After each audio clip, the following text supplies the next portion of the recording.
While Congress is ticking off the list of potential terrorist targets, President Bush is selling us out to the Israelis who provoke terrorism against us. In my state, I don't think most people think of Delaware as a very high-risk state, but I would just share, as we think, what is a target for terrorists? In my state, we have a lot of chemical plants. Delaware used to be known as the chemical capital of the world. I don't know if we still are, but a lot of, I suppose, inviting targets for people who want to do mischief. We have several nuclear power plants right across the river, maybe 20 miles from my home, closer to my home than they are to the home of certainly the senators from New Jersey, in which the plants lie. We have the Northeast Corridor, train tracks, not just for passenger rail that run up and down my state, but also all kinds of hazardous cargo carried by Norfolk Southern and CSX Railroad right through my state.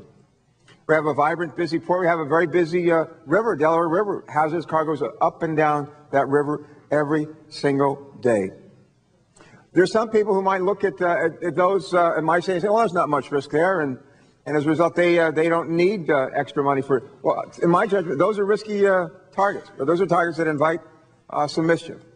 And we don't need an enormous amount of money to help prepare for some harm that may come to those targets and the people who live around those targets. We do need some reasonable amount. And the idea that 0.45% of just one program among several that are funded through this bill, 0.45% is somehow too much. I just don't buy that. And the real compelling point here is that if you do the math, I think if you multiply 0.45% times 50 states, you come up with about 23, 24%, something like that, of the funding that would be allocated on the basis of the fact that you're a state under the minimum. But when you actually run through the numbers, as Senator Lieberman and Senator Collins have said, really 95% of the money under this funding program, State Homeland Security Grant Program, 95% would be allocated on the basis of risk for that one.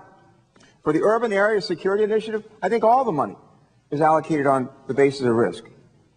So with that having been said, my friends, we could have, I call them food fights.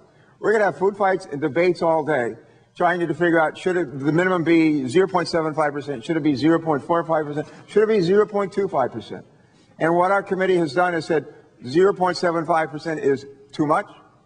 We believe that 0.25% as a minimum is too little. And we believe that 0.45%, which leads to about 95% of the funding under this specific grant program being allocated on the basis of risk, is just about right. We would have plenty of money for national defense if we quit wasting it on Mars.